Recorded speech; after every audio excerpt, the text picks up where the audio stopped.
racers, welcome to the eRacing Association, where you have the chance to win $5,000 in one of the best tournaments in all of sim racing. Green flag in the air. Are you ready to reach the next level of sim racing? The eRacing Association's epic Omega Cup Series lets you win big. Is he gonna throw the block? Racing with ERA lets you compete for huge cash prizes, get exclusive merch, exclusive sim hardware pricing, and potentially turn your virtual dreams into reality. Feel the rush as you race door to door against sim racers just like yourself, all from the comfort of your own home. Straight away, they're an idiot. Oh, they're wrecking! They're wrecking! Join now to get your membership and experience all of the excitement that the eRacing Association has to offer at www.eragaming.gg. Celebration, he hangs on. San Diego to host NASCAR, Naval Base Coronado. When we learned it was going to be on the base, I was like, well, that's the coolest thing ever. 250th anniversary of the Navy and 250th anniversary of our country. Hands down, it was one of the best places we could be at.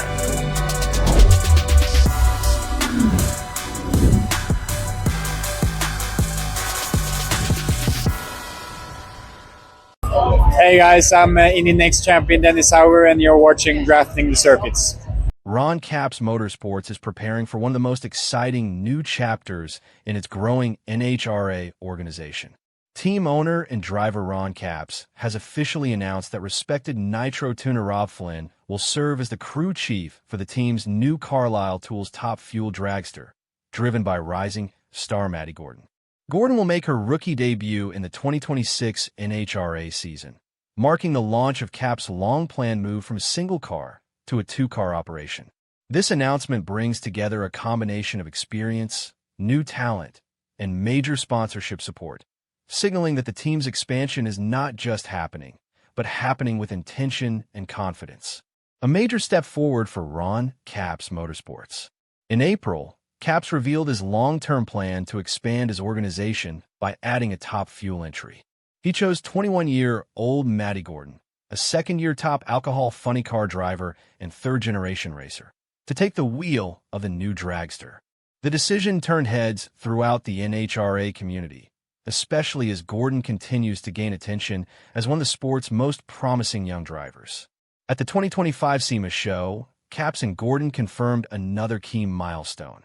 Carlisle Tools signed on as the team's primary partner. With sponsorship secured, equipment acquisition underway, and a driver committed, the only major piece missing was the crew chief. Now, with the addition of Rob Flynn, Capps says the final major component is in place.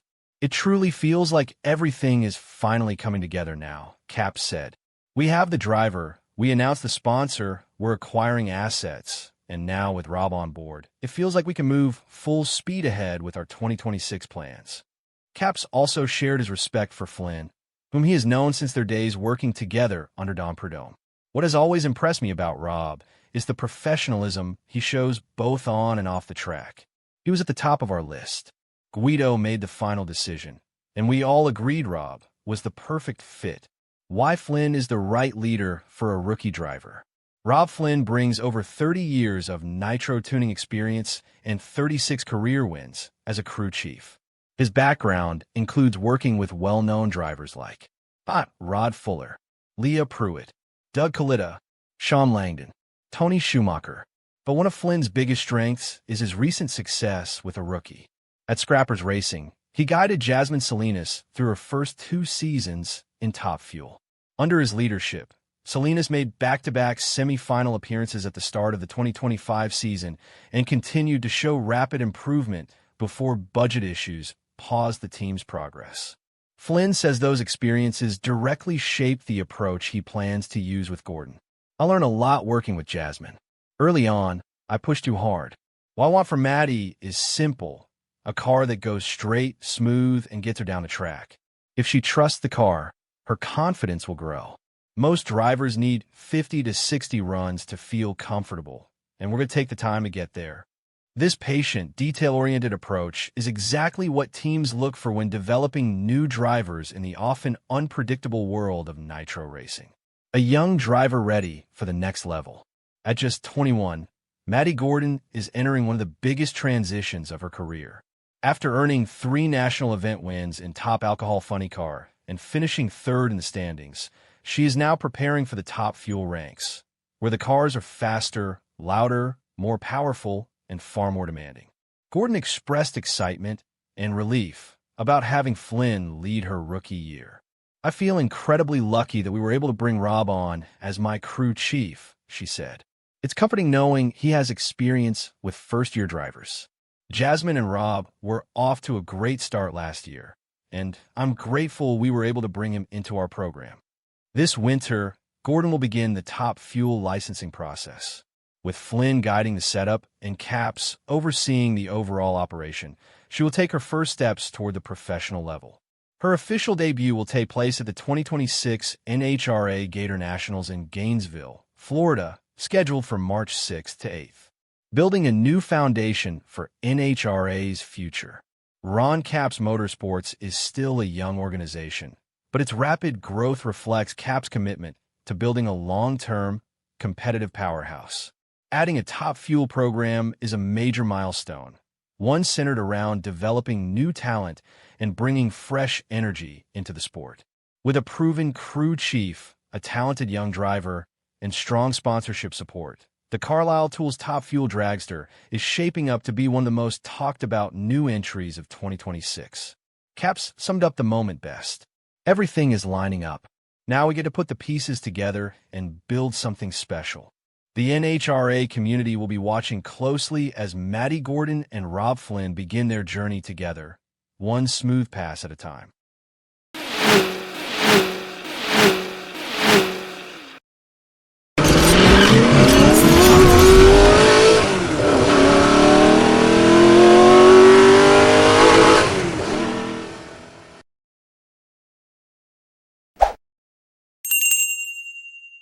The movie, news, television promos and trailers used in this production are protected by the Fair Use Act.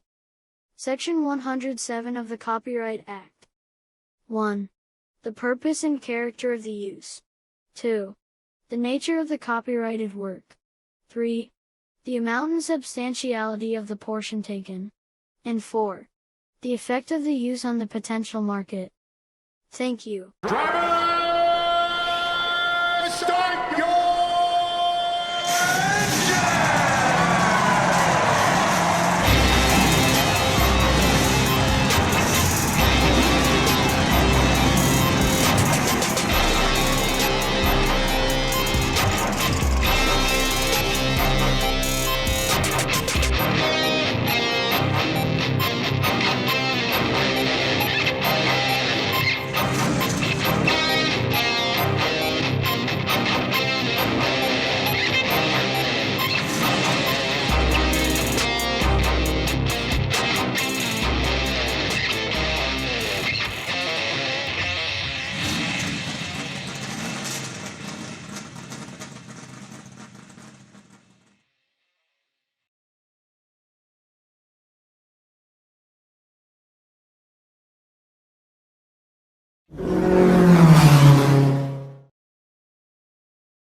Good evening, race fans. Welcome to another edition of Drafting the Circuits, brought to you by Sinista1 Productions.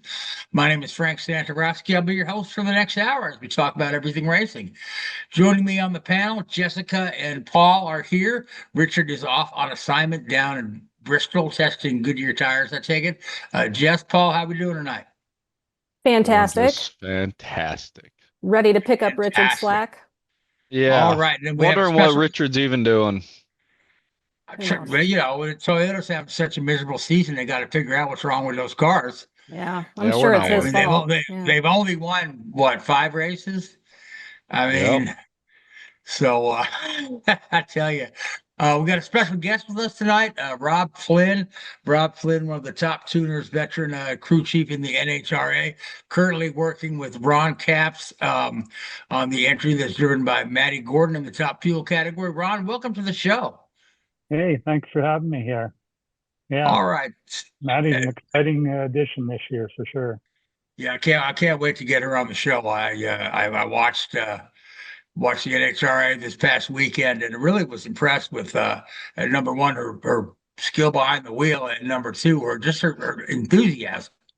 She just looked like she's just a ball of energy. Yeah, So she's a breath of fresh air for NHRA, that's for sure. Absolutely.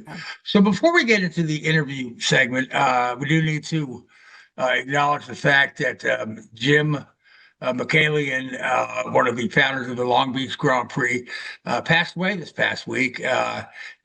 Jim, along with guys like Chris Pook and some other fellas, dreamt up the idea of putting a Monaco on the west coast of the United States. They ran their first race in 1975, ran a Formula 5000 race as a audition for Formula One. Formula One liked what they saw well enough. They came back the next year. And then, 2 years in, Long Beach was almost dead in the water. The guys were in so much debt. But then something really magical happened in 1977, and that was Mario Andretti became the first U.S. American driver to win a race on U.S. soil, and he's still the only one to have done that. But that put Long Beach on the map, and it's been, getting forward momentum ever since. They ran Formula One until the mid '80s. They switched to the kart series after the merger. They became part of the current INDYCAR series, and they're still running strong. This year will be their 51st running, and Jim has been there every step of the way. With his leadership and his knowledge of some of the other guys have dropped away. Jim's always been there, well known, well liked in the racing world. And you don't only see him in Long Beach. He'll pop up at Le Mans. He'll pop up at Daytona. He'll pop up in Indianapolis. So, we remember Jim fondly, and our thoughts are with his immediate family and his folks he worked with and his friends. So rest in peace, Jim Michaelian. Rest in peace. Now, Jim, I was going over some of the questions that the panel submitted to me. And some of these questions from Paul are really weird. Like this one here says, can I have $20 to go to the mall? and then there's this one that says, can I borrow the car tonight? I promise we'll be back by 11 and nobody will be drinking. Yeah. I don't know this guy. I can't just ask him for $20. Can you tell me where babies come from? No. So Rob, am I correct in assuming that you're Paul's dad? Yep, you're correct. All right. Thank you so much for coming on the show. Now I know you've been involved in racing for close to 5 decades from reading up on you. So why don't we begin by you just kind of telling us what got you into racing initially, and then just kind of give us the Cliff Notes version of your career and what led you to where you are now. Well, I grew up in Edmonton, Alberta, Canada, and went out to the track when I was 15. And when I was 16, I went out to the track on my own and just started meeting people, and one thing led to another, and started helping guys there. And then as the track closed up there in 1982, started helping people down in the States, and then slowly migrated down here. And then started pretty much Top Fuel racing in 1990. That was more of a full-time thing at that point. I got married in 1990. So we lived in South Florida for a couple of years, and then we moved to the Indianapolis area in the end of 92. And I've worked with Daryl Gwynn on the Coors Light team when I first started in 1990. And then I became a crew chief in 1994, and that was in the funny car class with Bazemore. And when our program ended, we had Winston as a sponsor. And then I've just kept working different jobs as we go along. I spent 5 years at Coletta Motorsports on various cars there. Doug Coletta's car for 3 years. So I've kind of moved around quite a bit, but I've stayed in the Indianapolis area the whole time. Yeah, and one thing to note about part of his career was whenever he did start working down in the States, that's actually how he met my mom. And my mom's side of the family's actual drag racing like royalty family, you could say, the Austin. So if you know the name Walt Austin or Pat Austin, they're, I think Pat's maybe top 3 in all-time wins. Yeah, Wow. I think he's got 85 wins. So he now has a what's called a nostalgia funny car that his son Drew drives, and they actually were racing in Phoenix this weekend also. Yeah, so the racing kind of goes past him too. It goes into my mom's side as well. That's very No cool. wonder that you speak so intelligently about the NHRA whenever you're on the program, because he's obviously, it's in your DNA, it's in your blood, right? So Yeah. Rob, becoming the crew chief, the tutor, did you take any special education or classes, or did you learn everything in the garage and at the track? Well, for me, myself, it's kind of like a school of hard knocks. And you just work with people, and some of them become your mentors and stuff like that. There are some guys that are trained engineers that have come into that. Alan Johnson would be in that category. But I think majority of the guys started out as crew guys on a team, and then gravitated towards running the car and running the team. Like the normal progression would be for someone to be on the crew and then become as they got more experience, the car chief and looking after all the crew guys, and then the assistant or co-crew chief, whichever way they want to call that. And then, after a few years, you might end up, in a situation where someone wants you to be their crew chief. That's kind of how it works progressively. So can you describe? Go ahead, yes. Yeah, can you just sort of describe for me a day in the life of an NHRA crew chief? Like, you're going to be in Pomona in a couple of weeks. You get out of your car on Saturday morning. What do the next 12 hours look like for you? Yeah, so we get to the track predominantly 4 to 5 hours before the actual scheduled run. And the first thing we do is start looking at what the weather is, because in our sport, the weather is a big thing, whether it's the track conditions or atmospheric conditions when you're tuning the engine. So you got to figure out the setup from that. And then we have some tools to help us computer-wise that we plug in some of the weather numbers and that, and try to get a baseline of where we're going to be with the weather and the track conditions. There's some people that work on the track that provide us with information on the track, and then we'll just sit there and kind of formulate a game plan. And probably 45 minutes before we're going to warm up, we start bolting the engine together and the clutch in the car, and we'll warm up usually an hour and a half to 2 hours before the actual run. And then then we'll go up there and run, and then it starts to be a little bit quicker after that, because once you run, then you've got like a time limit before the next run, and so you have to come back and tear everything apart and rebuild it, and then put a different setup on it, because the track conditions and the atmospheric conditions change as we go through the day. And at the end of the day, you're servicing for the next day. So you stay there probably 3 hours after the run. And like you said, 12-hour day is pretty much where it ends. That's awesome. When we talk about atmospheric conditions, I know that for whatever reason, these sort of affect the NHRA cars more than you hear about in other forms of racing. What are some of the tricks or add-ons that they do to the cars when the conditions are either very hot, or like at Phoenix this past weekend, they were talking about them running various wing setups and things like that? Well, so when it was really hot at Phoenix there, I mean, for one, you're not going to be able to apply all the power that you can make. So you have to manage the power. You also have to manage the clutch. And then the wing wise, we're only allowed to have 1 degree of wing. So really, in reality, you're only going to put maybe 0.8 of a degree in it at the very most. But you are allowed to, we have a triple element wing. You are allowed to move the elements up. So in our case, we moved it up a couple of notches. And, it was kind of unusual conditions, and so we were kind of further up on our wing than we'd normally be.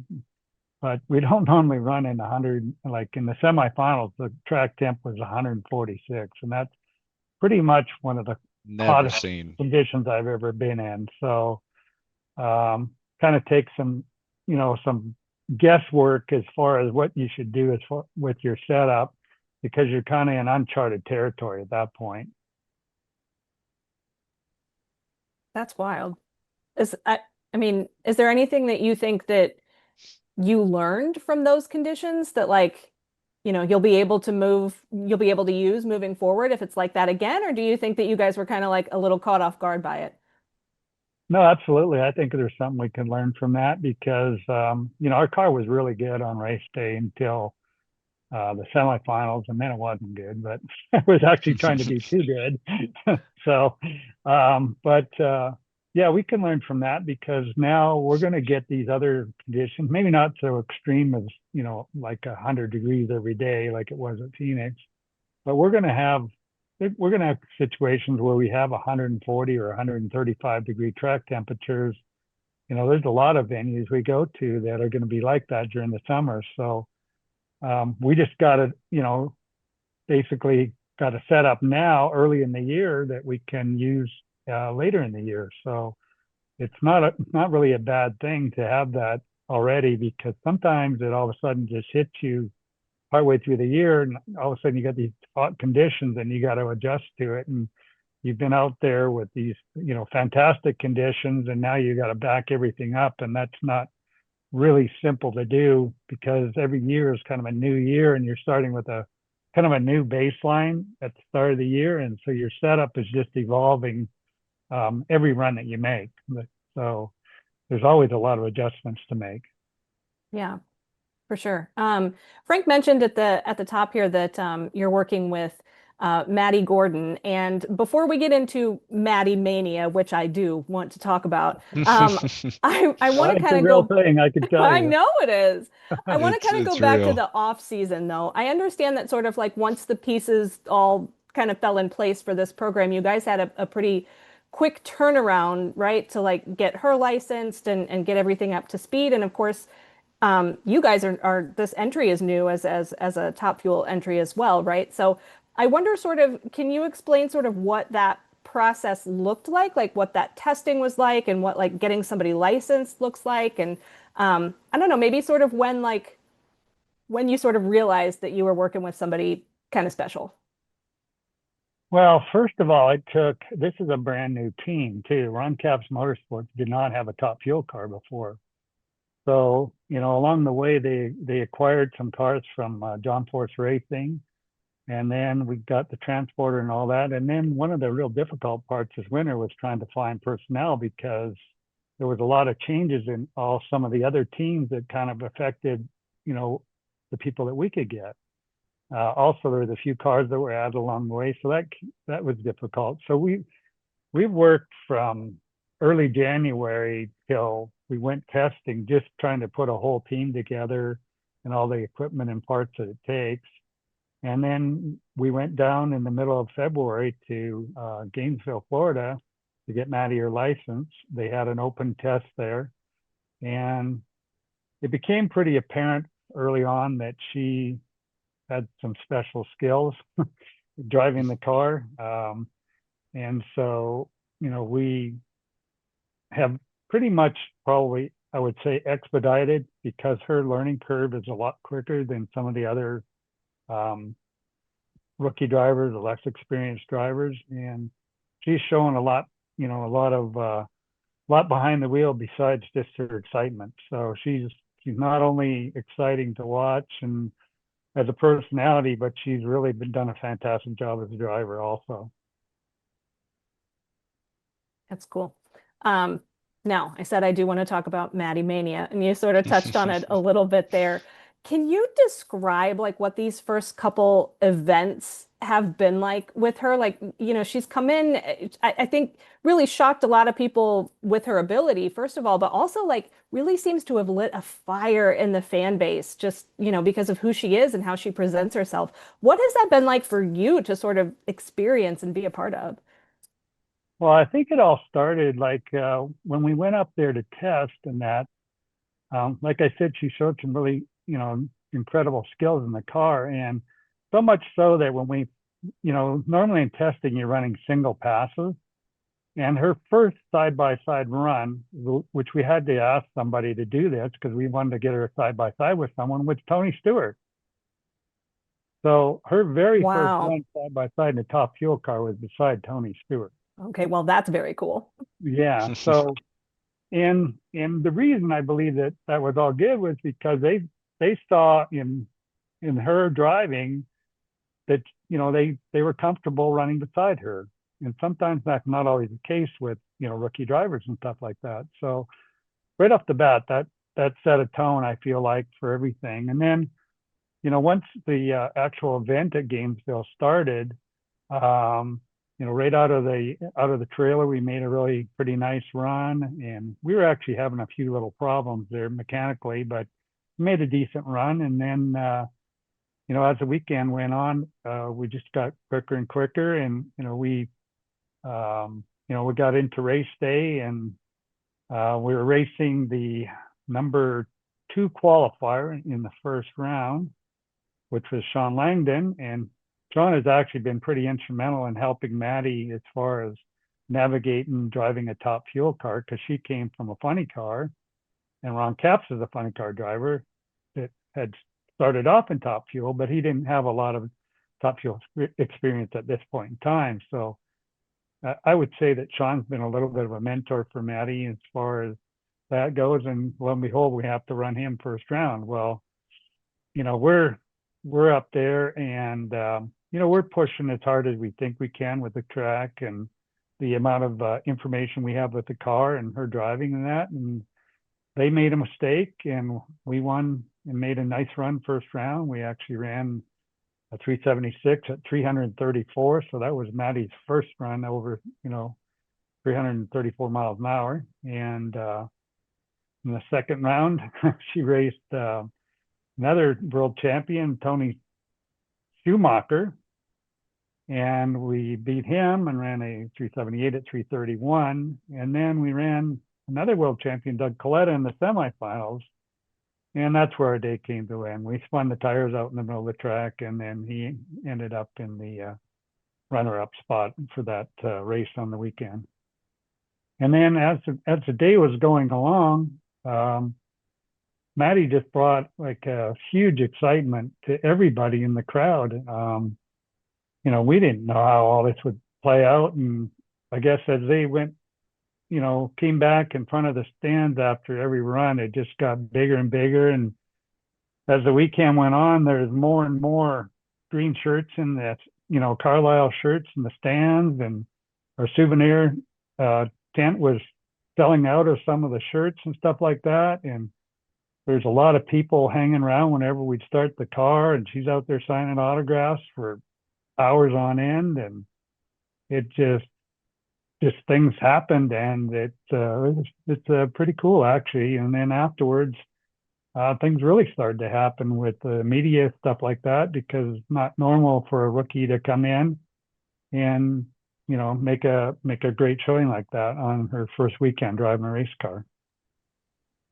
Yeah, I don't think we've ever received a FaceTime mid-race week from him just to show us the crowd at his pits.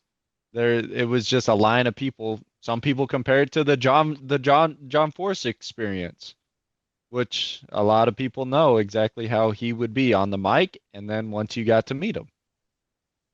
Yeah, and Maddi's that's a natural way she is too. I mean, she's just totally excited. I mean, it's X-rated when she's down at the finish line after we've done good and stuff like that. And they actually had her on the mic on the weekend. There was a lot of bleeping it out, so it was kind of funny. But yeah, it's a lot of excitement for the team too, because the driver that's that excited and brings all the excitement, that just makes everyone want to jump on board and be part of the whole program. So it's been real exciting. noticed over the years that the NHRA in particular has been really open to female competitors, and certainly the female competitors that have seen the most success in their careers, it's in the can't say it, the NHRA. INDYCAR had as many as 5 females in the 500 at a time, but now they're all gone. Formula One has yet to see a regular female driver in the series. But NHRA, they've been there all along. Go all the way back to Cha-Cha Moldowning. So is it just is the stigma just not there that this is a man's world, or is it still tough for these ladies? It's totally open. I mean, you've got really good racers that are male and female, and in all the classes, really. Like in Maddi's case, she started out in junior dragsters, and she's 3rd generation in her family driving race cars. So, Sean Langdon, he started off in junior cars. Leah Pruitt, she started off in junior cars. So they all start in that, and then wherever they progress. Erica Enders is, won 6 championships in the pro stock class. Angie Smith, and there's a whole bunch of, there's actually probably more female riders in the pro stock motorstock class than anything. And then, maybe in the pro stock cars, in Top Fuel, you've got Leah, and you've got Jasmine Salinas, you got Maddi, you got Krista Baldwin. I mean, I'm probably forgetting some, but it's Alexis just DeJourian, funny a normal car. thing. It's nothing. There's nothing special about it. It's just, in our case, Maddi's just captivated everybody, and so it's really kind of cool. With the amount of people that are interested in her career, you wouldn't believe that she's only done 2 races. It's just, she really has just kind of hit like lightning, bam.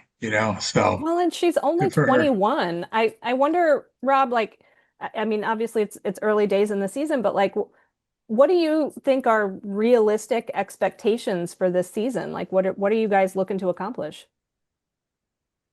Well, I mean, we're winning rounds, and if you keep winning rounds, you're going to end up in a final round, and then then obviously the ultimate thing is to win a race, and once you win one, you want to win more. And so at the start of the year, I know that all of our goals, her goal for sure is to win it's the Rookie of the Year. We'll just have to keep up our end of it, making the car go down the track and winning rounds. And then she'll have a good shot at that at the end of the year, I feel like. And then, I don't believe that this is all going to, the Rookie of the Year is based off performance. It's not going to be based off popularity. So it's a performance award, not a popularity thing. So I think it'll be really interesting at the end of the year. There's other people that are just starting this year too, so we'll see how that all plays out.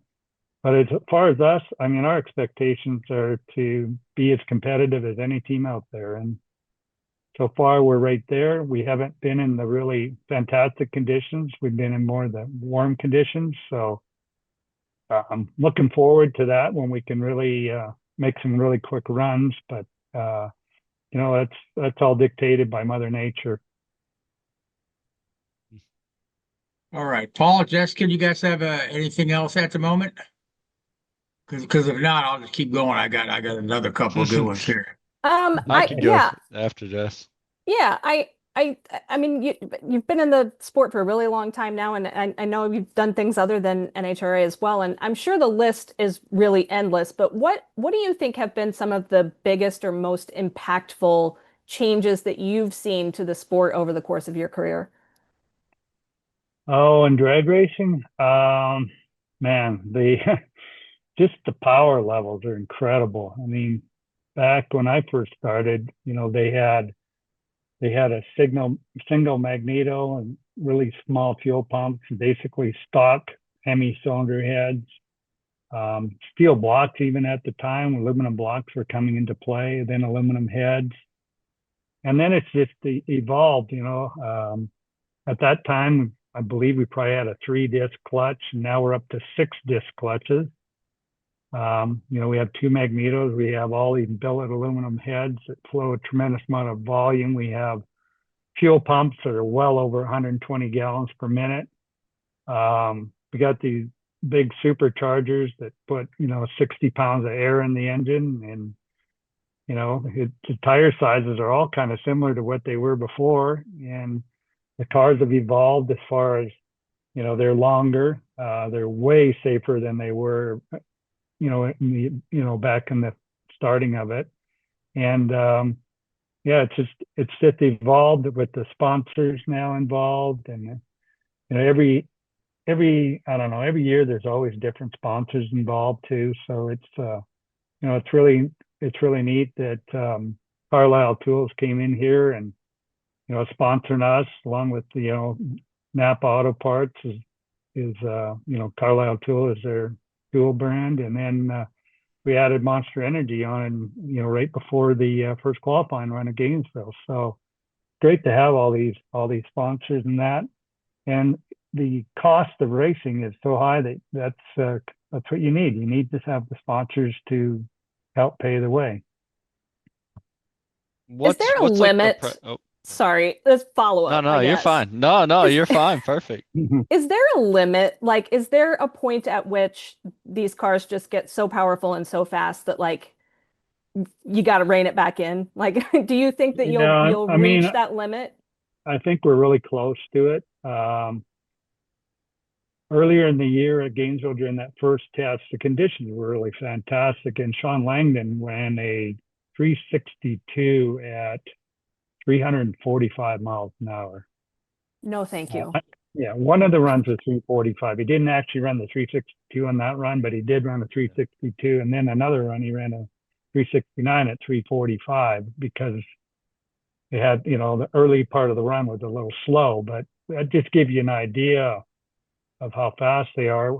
The team I was with a few years ago, the Scrappers Racing, we were the first car to go 300 miles an hour to the 8th mile, which was pretty incredible at that time. And now I think, some of the cars are going almost 305. So you're kind of at the end of, I don't think anyone wants to go 350. I mean, maybe that's it, right? Maybe it's not a limit to the technology or to the machinery. Maybe it's a limit of a human wanting to get in that and go that fast. Like, I can't wrap my head around it. Yeah, I mean that, when you think about it, the really incredible part is that you're going from 0 to 300 in 2.9 seconds when I say that. And that's pretty incredible. And then the other part of that run is, another 6 or 7 tenths of a second, and that's it. So 7 tenths of a second really, but just that initial part where you're going from 0 to 300 in 2.9 seconds, that's pretty incredible. I can't imagine. Yeah, put me in an IndyCar 2-seater all day every day, but I would never get in one of those things ever. Yeah, and that's a funny part. It's like a lot of these drivers, like Tony Stewart jumped in there, but a lot of other drivers no, I'm good. I need to do that, right? So yeah, well, and I've heard people too say I did it one time and that's it, no thank you, I'm done. It takes a special person. I mean, the one thing that I always say is that the really good drivers make it look so easy that people think it's easy, and it's not easy. It's not easy to drive a race car for any class or any category, and the good drivers just make it look easy. Yeah, there's a precious few people I can think of that have transitioned from, track racing to drag racing, and it's like John Andretti and Tony Stewart, and I think that's it. So Kurt Busch hopped in pro stock car. Oh, did he? Yeah, Kurt Busch drove a pro stock car. Truck. Yeah, you're right. John Andretti drove a Top Fuel car. It took him a long time though to get his license in that car. Yeah. I mean, that was not an easy process because I had some friends that were involved with that. So it's, once again, like I said, it might look easy just to go straight line, but it's not easy because the car is not trying to go straight. You have to make it, go straight basically. So yeah, just there's not a whole lot of people jumping on the bandwagon to jump in a top fuel car. Now, Paul, you had something you wanted to bring Yeah. up? So do you feel any more pressure now with you being in the spotlight or being in the fishbowl, or compared to when you were first starting the season? Is there more pressure with everybody's eyes are on you now and on the car and Maddi, and just gonna say, hey, these first two races were they just beginner's luck? Yeah, no, I mean, yeah, there's no question. There's probably a little bit more pressure. But I mean, we're up for the task. We feel like we can be competitive with anyone. So we're just going to keep having fun with it and keep the car going down the racetrack and keep adjusting on it and race within ourselves, not try to set the records and anything like that. We're just going to keep progressing our program because, like I said, we've started fresh here. And so every run is a learning experience, and we've got not quite even 30 runs yet. So, maybe later in the year, if we're doing really well, then there might be more pressure. But right now, I don't feel like there is anymore. At the same token, we want to keep it rolling just because it's fun. So we'll just see how it plays out. No second in drag racing. So I've got a question about longevity of equipment. I know in some of these racing series, you're expected to get so many races out of an engine, face a penalty. But when I watch NHRA, I just feel like they destroy everything. You see the tires get really big, and sometimes these engines just explode. But what's reasonable? How many runs do you get out of one of those engines? Well, so the blocks, as long as you don't have any major problems, last quite a while. The cranks is the one thing, like we're maybe 10 or 12 runs on a crank, and that's a lot. So we've been taking them out there and they still look okay, but you know that they have some cracks in them and you just don't want to push your luck. But right now, for starting off with a fresh team and that, I mean, our parts have been looking really pretty good. Any of our damage is really related to having what we call the porcelain flaw with the spark plug, and it gets in the valves and messes up the valve seats and that. So we probably messed up more valve seats and heads and stuff like that than anything. At Gainesville, we were running the car maybe a little too hard, and went through a lot of connecting rods, but not anything that was catastrophic. Just just maybe a little extra wear than we would normally have. The same token, last weekend, you're in those super hot conditions and that, and the engine was running pretty easy and smooth, and it wasn't very hard on parts at all. So that was good. Practically speaking, right? Can you take like a funny car and say drive it around a race course at a reasonable speed, like a Watkins Glen or something like that? Or are they strictly designed for just to accelerate as fast as they can? And yeah, they don't turn very well. well, they don't need to, right? So yeah, I mean, you could drive it around a road course. I mean, some of the tracks we run on, the shutoff area is part of a road course, and yeah, you drive back to the pit area and stuff like that and tow in the car, but you're towing it at, whatever, 30 miles an hour or something like that. But it's not something you want to go through the S turns with too fast, I don't think. So, I mean, these are just the silly thoughts that pop into my head sometimes. So, right. Yeah. No, I would say the only time you'd be on a road course would be, like I said, going back to the pit area, and like in Brainerd, Minnesota in particular, and used to be in Topeka, Kansas and stuff like that. Sonoma, yeah, another one, yeah. So, do you got anything else? I have one more. I know you do. Yeah, I always.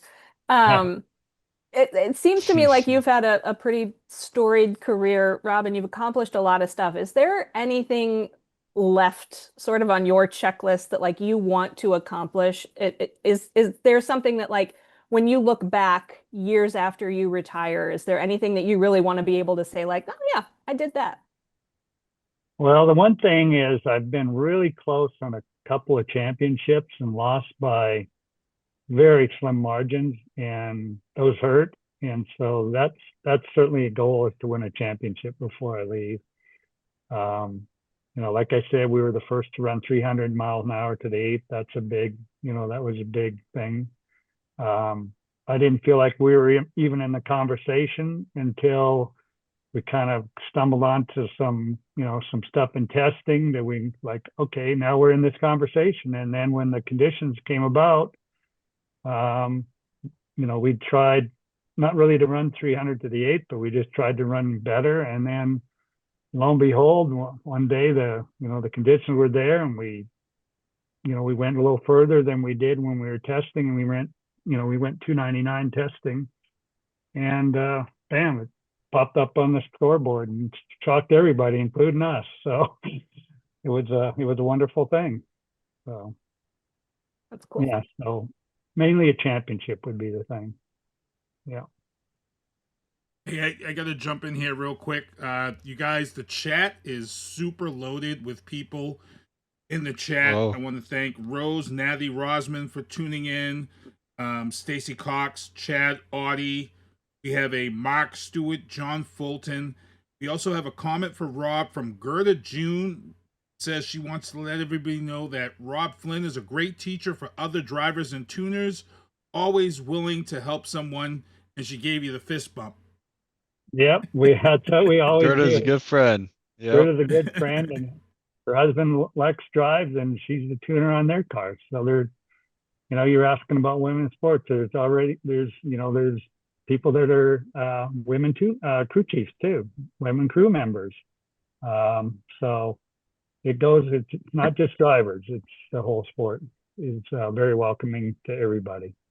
That's cool though, Rob. I think that's a pretty high compliment for somebody to say that you're a good teacher, because not everybody can teach. Yeah. It's definitely true. So where are you guys off to next after Phoenix? You're off this coming weekend, right? And then yeah, we're actually off for 2 weekends, and then we have Pomona, California. And then we start heading back east. We'll run in Charlotte, and then in South Georgia, Valdosta, Georgia, which is a new venue for us. So that should be interesting. And then the season really kind of kicks into high gear right in that time frame. So we'll have a lot of races here shortly. Paul, you got anything else for your dad? I mean, that $20. Yeah.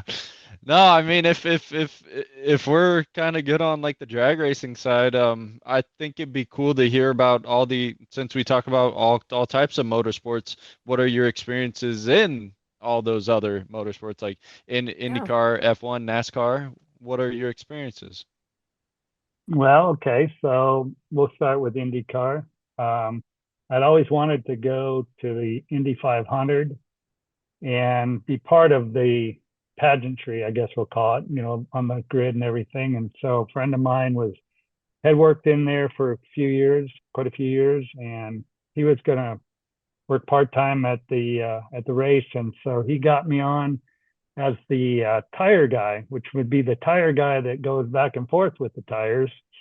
And that was on Tony Kanaan's car. And I believe it was in 11. So that was a lot of fun.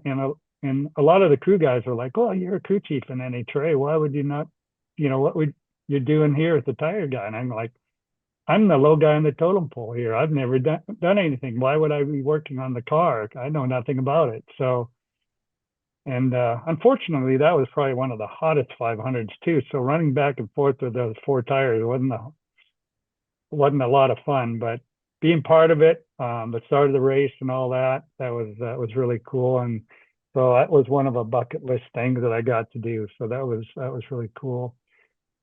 And then in NASCAR, I got to be, through connections with one of my drivers, I got to be friends with Slugger Labby, and I ended up spending a lot of time going to the races at Bristol and Michigan, and we'd hang out at night and barbecue and drink beer, and then in the day he'd be racing and I'd be hanging out at the track, and then on race day I'd fortunate enough to hang out on the pit stand right between Slugger and the engineers, and so I got to see a whole nother side of racing, so that was a lot of fun too.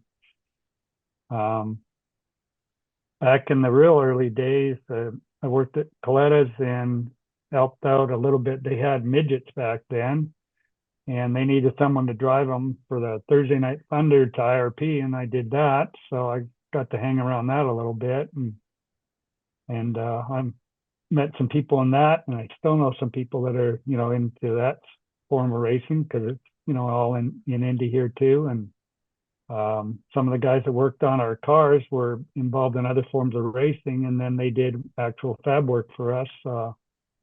Back in the days, the early funny car days, Dan Drynan, he was drove an INDYCAR, and he had a midget and drove a lot of the open wheel cars, and he did a lot of work for us. So I've been around all those guys too. So done a lot of stuff, but predominantly I've worked on fuel cars majority of my life.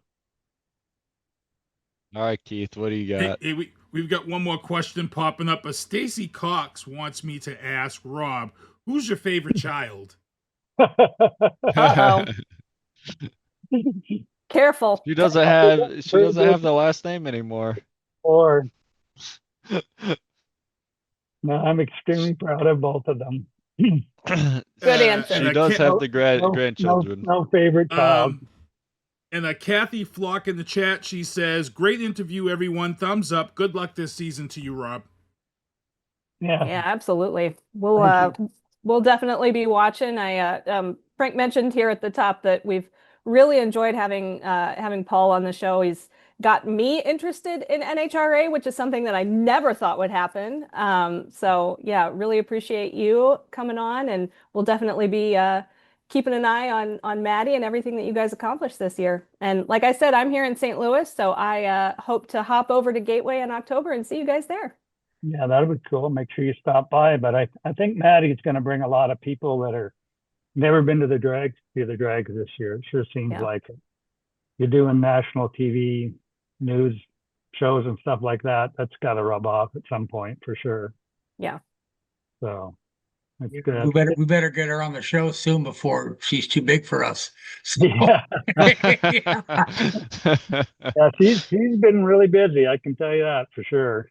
She's been on a lot. Good for her, man. That's a good busy. Yep.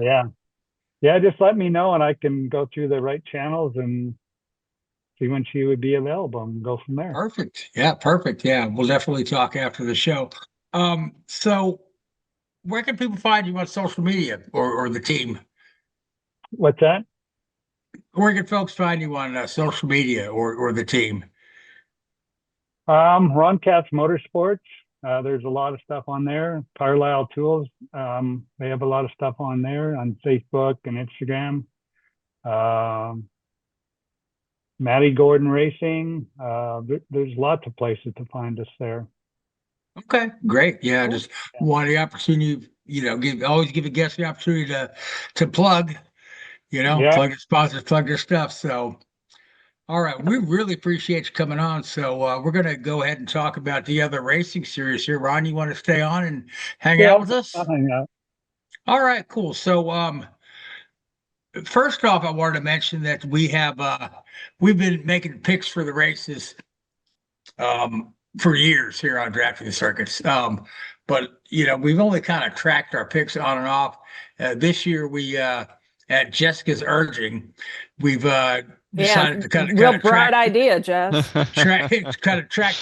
track those very carefully and post our results every week. And of course, Jess is she was just on social media the other day praying to the racing gods that could she please get one right. I'm saying. Yeah. But we came up with the idea of naming the end of year trophy for us after our friend Gray Warren. Now Richard's not here to join us, but Gray was one of the original members of the Drafting the Circuits panel. And I know, Keith, you've got one of those old Drafting the Circuit logos there. That's when Candace was the host and I was the new guy. But Gray was one of the originals there. And then, after Candace stepped away and I think Ronnie left with Candace. And so Gray and I stayed with it through and through all the other members we've had on the show. We had Steve Abel, we had Seth, Joey Barnes, Christopher DeHardy. Gosh, we had so many people over the years. Although I tell you, I love the team we have right now. But Gray is that one that introduced me to Richard. Richard was working at RCR where Gray was employed, and brought Richard on the show. He goes, "Hey, I met this guy from England who used to work in Formula One." So we had Richard come on the show to preview the 2017 Formula One season.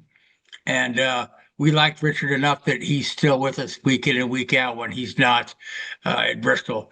But Gray was he was the blood and soul of the show for a long time. I ended up being the host by default because Gray really didn't want to be in the spotlight that much. But I would talk to him every week and he would kind of guide me through it. And Gray passed away in 2021, I think 2021 or 22. He stopped appearing on Drafting the Circuits when his cancer treatments became prohibitive for him to be on the show. But we miss him dearly, and I think there's no better honor we could do than to name this trophy after him. That we'll do at the end of the year. And Gray, as far as his career, worked his whole career in NASCAR. One of his proudest accomplishments is he was an over-the-wall crew member for with Bill Davis Racing with Ward Burton, and they won the Daytona 500. And Gray would, if he was here, he'd be happy to show you his Daytona 500 winner's ring. But I wish Richard was here because Richard and Gray worked together. And they were pretty tight too. But I just can't think of a better person to name that trophy after that other than Gray. Now, speaking of the trophy, we all made picks for NASCAR last week. How'd we do? Jessica, since you posted the results. We didn't do so good, did we? I don't think anybody got it. I don't got think it. anybody got them. No. Mm-mm. No, no one conquered it. No, nobody. So Jessica, you haven't lost any ground to us. I haven't, but you speak so highly of Gray and this memorial trophy, and well, damn it, I wish I had a shot at winning it this year, but I don't think it's a long season. It's a long season. I mean, Paul's winning right now, but he's only got 2. All right. Rich I got one in NASCAR. Richard has 2. You got 1 in NASCAR, 1 in INDYCAR, right? Yeah. Mm-hmm. I've got 1 in NASCAR and F1. Oh, you have 1. Oh, Paul. You're killing us. Sorry, Jessica. Yeah, I know. All right, so NASCAR was at Vegas last week, and it was our friend Tyler Reddick taking the win again. Paul, another Toyota win. Another Toyota win at Darlington. Darlington, yeah. Darlington, yes, I'm sorry. Yes. It was Darlington, right? So, I mean, the season goes by so fast, and I get confused sometimes. So, it's hard to keep up. Yeah. So talk to us about Darlington a little bit. Well, it looked like just from watching Radioactive that there was troubles all around. There were people getting sent to the back. There were people going into the pits from hitting the wall. As we know, everybody scrapes the wall at the Lady in Black. That's the Darlington stripe. Yep, the Darlington stripe, exactly. And so everybody tries to conquer it. Only one comes out victorious. Well, the one who came out victorious probably had the most struggles out of anybody the whole day. Yeah. It wasn't performance. It was all battery related. And they just kept on coming on the mic and saying that he had to turn off all of his safety. Sorry, my cat just jumped out. He had to turn off all of his safety and his cool suit and everything just to have the voltage out of his battery to keep running that race. And on like lap 5 on the to start the race. Hot ass and it day. happened twice. It is crazy. Yeah. Ty Gibbs said his earbuds were falling out, but he still finished, I believe, in the top 10. It looked like Joey Logano wasn't having too hot of a day. It seemed like a lot of people thought they had a lot of optimism going into this race and then qualifying, and once they got to actual race, they just kept falling back. So it was pretty. I think want to say Keselowski probably had the best day of all, but then Yes. he ended up coming up short at the end of the day. And Darlington is one of Brad's best tracks, and you know Brad hasn't won a race since 24, and I was so much rooting for him to go ahead and pull that off. But at the end of the day, the closing laps, Reddick was just too much for him. Yeah, RFK was looking fantastic. All three cars were up there. Reddick had to give Buescher a little bit of the bump, but Buescher said even in his post-race interview that was just racing, so there was no hard feelings there, which was good. All right, so we are off to Martinsville, which is interesting enough. Since we're talking about Gray, Gray's two favorite tracks are Darlington and Martinsville, and Darlington especially. He would go there every year. Martinsville, I used to go every year when I lived in Virginia. It's one of my favorite tracks. So we're off to Martinsville, and my pick is Ryan Blaney for Martinsville, and Richard, he's going with Denny Hamlin. So there's Toyota and a Ford there. So Paul. I will be going with Bubba Wallace. Bubba Wallace, okay. Another Toyota. And Jessica? I will take Mr. Chase Elliott. Chase Elliott. So one Chevrolet. Chevrolet desperate to get a win this season. So maybe Chase is their guy. And maybe you also desperate for a win. Maybe Chase is your guy. I got to try something different, you know? Yeah. So, so Rob, you are our guest. Would you care to look into your crystal ball and pick a winner for Martinsville? Well, I would have picked Danny, but I guess I'll go with Kyle Larson. Kyle Larson, yep. Okay. Careful with that. Good. Every time I pick Kyle Larson, he ends up freaking last. Martinsville, 2 drag strips and a few corners. Yeah. There you go. All right. So, and then this weekend, the INDYCARs will make their return to Barber Motorsports Park. First visit there with after Mr. Barber's passing. So I'm sure there'll be plenty of nice tributes to him. I did see INDYCAR put out the graphic with 3 drivers and then a picture of Georgina, which is funny because we were talking about her last week. My girl Georgina. She's hanging in there. She's ready to go. She's got her sparkly skirt on, and I think she's ready for visitors there at the Birmingham roller coaster, as they call it. Literally hanging in there. Literally, yes. So my pick for Barber is Georgina's date a couple of years ago, Scott McLaughlin, who's he's got 2 wins at Barber, and he's after last season and the start of this season, this guy is really needs a little good mojo. And I think Barber's a track that can really help him out. So, and Richard went with Polo, who won last year. And you could almost never go wrong with picking Polo, except I picked him twice this year and he chose not to win those races. I said, Polo never loses 2 in a row. And guess what? Yep. He did. Yep. So Paul, you went with? Will Power. Will Power. A lot to win with the Andretti. All right. Jessica, you also went with an Andretti driver, but it was? Marcus Ericsson. Marcus Ericsson. So Rob, who do you like for Barber Motorsports Park? I'd have to go with Palou anyway, because I'm friends with Barry Wanzer and stuff like that. And he actually worked with me in drag racing before he went INDYCAR racing. So that's cool. Yep. Yeah. All right. So, boom. All right. So, so now let's talk about Formula One for a minute. It's got a few minutes left, but you'll notice I'm wearing my Godzilla shirt, okay? And you wonder, say, Frank, why are you wearing your Godzilla shirt when you got so much racing merchandise?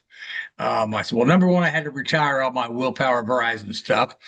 And he number hasn't two, bought himself a David Malukas shirt yet or a jersey, but I know it's coming.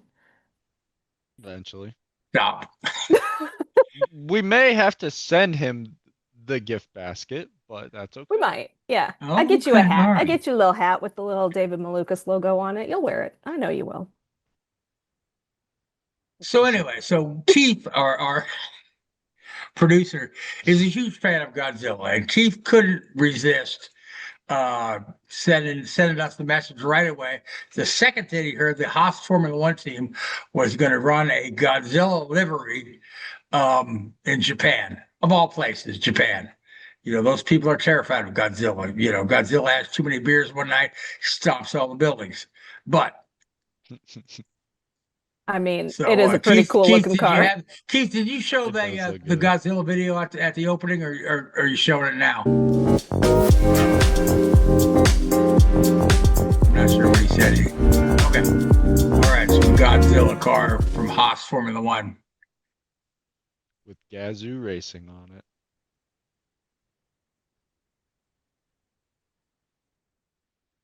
Okay.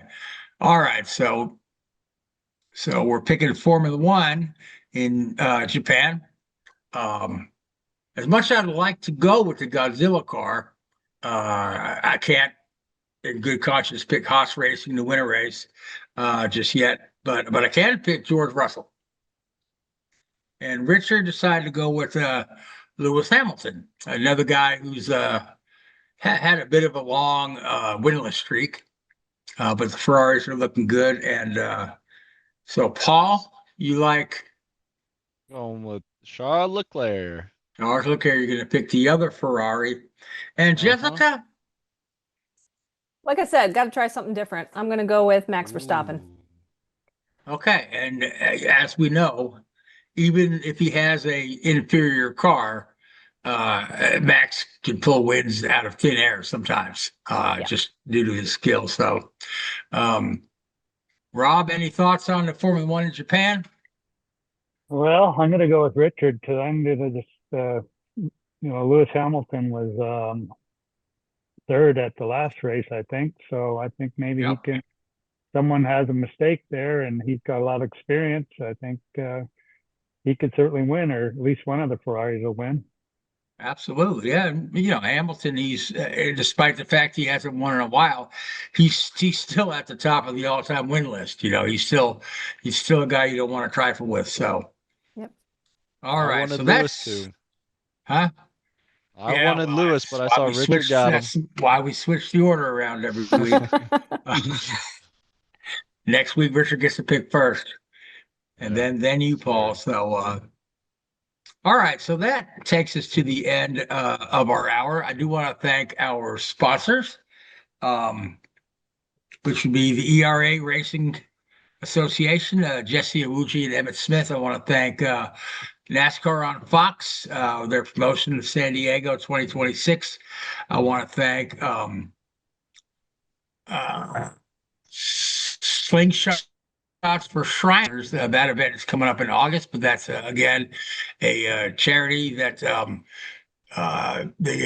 Sinista1 Production is heavily involved in taking care of and running that. Also, I want to thank. I want to let you know you find us on linktree.com. That's linktr.ee/draftingpod, and you'll find all our links to where you can see our show, which includes Facebook Live, Spotify, YouTube, iHeartRadio, TikTok, and something else. So Apple Podcast. So you can find us in all those places. I want to thank you, Jessica. I want to thank you, Paul. I want to thank our producer, Keith Hayes. I want to thank our guest, Rob Flynn. Rob, thank you so much for coming on the show. Thanks for having me. You brought your own audience with you too. I don't think we've ever seen the chat so packed for a live show. Usually we get more hits on the replay, but obviously you're a pretty popular guy, and we're lucky to have you on the show. And we wish you the best of luck coming up, and wish the whole Ron Caps team the best of luck as well. But most of all, I want to thank you folks that tuned in and watched us tonight. Really appreciate you. We'll be back in a week's time. Until then, good night. Thanks for watching Drafting the Circuits. Make sure to follow Drafting the Circuits on Facebook, Spotify, Twitter, and YouTube. Drafting the Circuits is a Sinista1 production.